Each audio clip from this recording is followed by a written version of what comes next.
আসসালামু আলাইকুম। আশা করি সকলে ভালো আছেন। ওকে, তো আজকে আমি আপনাদেরকে শিখাবো এসএল ফাইন্ডিং। কিভাবে আপনারা একটা ট্রেড করার সময় আপনার এসএল পয়েন্টটা কোন জায়গায় রাখবেন সেটা আজকে ফাইন্ড করা শিখাবো। ওকে, তো সাপোজ আপনি মনে করেন এই জায়গা থেকে বাইং করছেন। সো আমি দেখাই একটু যে এটা যদি আপনার বাইং এরিয়া হয় অ্যান্ড আপনার টিপি এই জায়গায় হোক, বাট আপনার এসএলটা কোথায় রাখবেন? এইখানে, এইখানে না এইখানে? সো মার্কেটকে আপনি বুঝতে হবে। মার্কেট এমনও হতে পারে যে আপনি এই জায়গায় এসএল রাখছেন, বাট আপনি জানেন না যে মার্কেট এই জায়গায় আসা মানে এইটুকু আসতে পারবে। ওকে, সো এসএল ফাইন্ডিং খুবই ইম্পর্টেন্ট একটা বিষয়। প্রত্যেকটা ট্রেডারের এটা জানা উচিত। সো দেখেন আমি কিভাবে ফাইন্ড করি। তো দেখেন আমরা যদি 1 আওয়ার ক্যান্ডেলে যদি মানে যখন ট্রেড করব 1 মিনিট অথবা 5 মিনিট যেকোনো ক্যান্ডেলে যখন ট্রেড করব, সাপোজ দেখেন ক্যান্ডেলটা কি করছে এইভাবে উপরে গেছে। যাওয়ার পর আপনারা এখান থেকে মডেল 1 ধরেন না? যখন এটাকে যখন মার্কেট যখন এইভাবে যখন আইসা যখন এটাকে যখন ব্রেক করে তখন আপনারা কিন্তু এটাকে কিন্তু মডেল 1 ধরেন। ওকে, সো এখন আমাদের মার্কেট যখন এটা মডেল 1 যখন কমপ্লিট করলো তখন আমাদের এন্ট্রিটা কিভাবে হবে? সো দেখেন আমাদের মডেল 1 যদি কমপ্লিট করে তাহলে আমাদের এন্ট্রি হবে মডেল 1 পয়েন্টের এই জায়গা থেকে আমাদের এন্ট্রি হবে। মডেল 1 এর ক্ষেত্রে এই জায়গা থেকে আমাদের এন্ট্রি হবে, এই জায়গায় আমাদের এন্ট্রি অ্যান্ড এসএল হবে এইটার উপরে।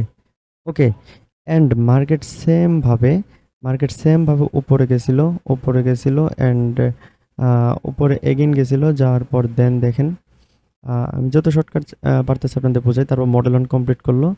আমাদের কিন্তু মডেল 1 কমপ্লিট করলো। সেই সাথে আমাদের মডেল 2 ও করলো। এখানে একটা এফভিজি করলো। মডেল 2 ও করলো। ওকে, মডেল 1, মডেল 2 ২ টাই কমপ্লিট করার পর এখন মার্কেট কি মনে করেন মডেল 2 এইভাবে করছে, এইভাবে করছে।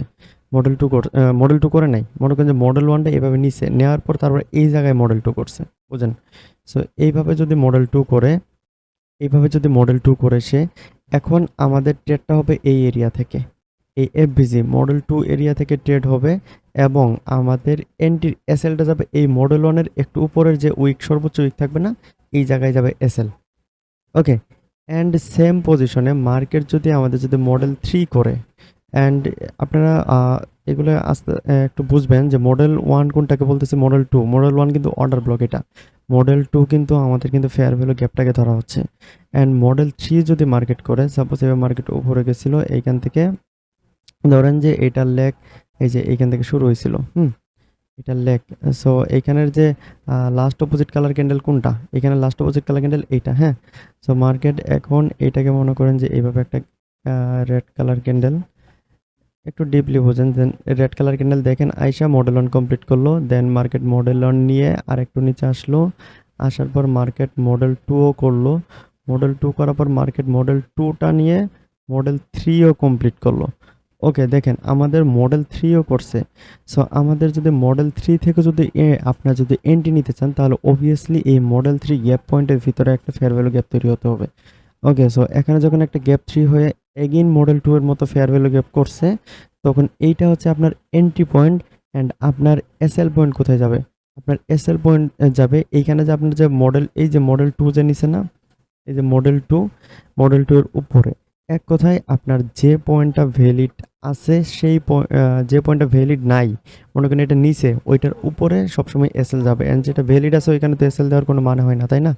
সো সিম্পল লজিক, জাস্ট আপনারা খালি একটু বুঝলেই হয়ে যাবে। অ্যান্ড আমি মনে করি যে এসএল ফাইন্ডিং এটা আপনাদের জন্য খুবই ইম্পর্টেন্ট একটা ক্লাস হয়েছে।